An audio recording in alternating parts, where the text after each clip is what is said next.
अस्सलाम वालेकुम वरहमतुल्लाहि वबरकातुहू। नाज़रीन, मैं हूँ आपका होस्ट मोहम्मद आसिफ ज़वार सईदी और आप देख रहे हैं नूरे हिदायत ऑफिशियल। नाज़रीन, साबका दुरूस के अंदर ये जो सिलसिला हमारा कुर्बानी के हवाले से चल रहा है, अल्लाह रब्बुल इज़्ज़त के फरामीन, अहदीस मुबारका और कुर्बानी के तरीक़ाकार, कुर्बानी की साबका दर्स में किन जानवरों का होना ज़रूरी है और उनकी उम्रें कितनी होनी चाहिए, ये हमने बयान किया था। आज हम बयान करेंगे भैंस की कुर्बानी के हवाले से। गैर मुकल्लिदीन एतराज़ करते हैं कि तुम लोग जो ये भैंस की कुर्बानी करते हो, ये कहाँ लिखा है, ये कहाँ जायज़ है।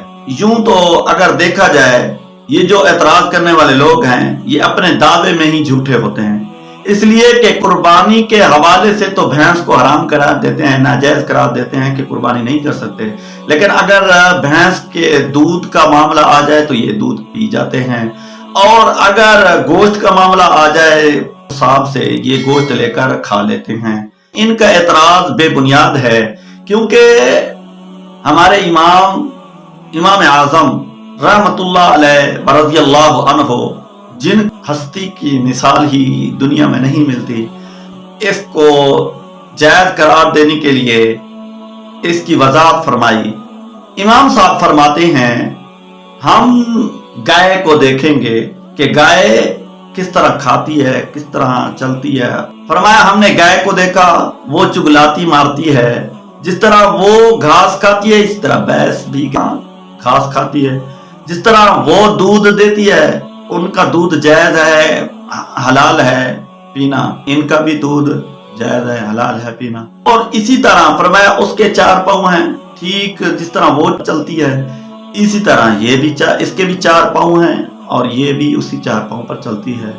इमाम साहब ने इसकी नोयत को बयान करते हुए देखा, फरमाया असल जो चीज थी वो चुगलाती थी। फरमाया, जिस तरह वो गाय जानवर चुगलाती मारता है और इसी तरह ये भैंस भी चुगलाती मारती है।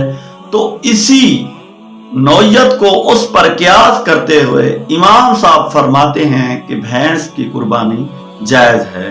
नादरीन, जो लोग इख्तलाफ करते हैं, ये मेरा सवाल है, अगर कुर्बानी नाजायज है तो फिर उनका गोश्त भी खाना नाजायज है। जब तुम कुसाब से गोश्त लेते हो तो फिर गाय का गोश्त लिया करो, भैंस का गोश्त क्यों खाते हो।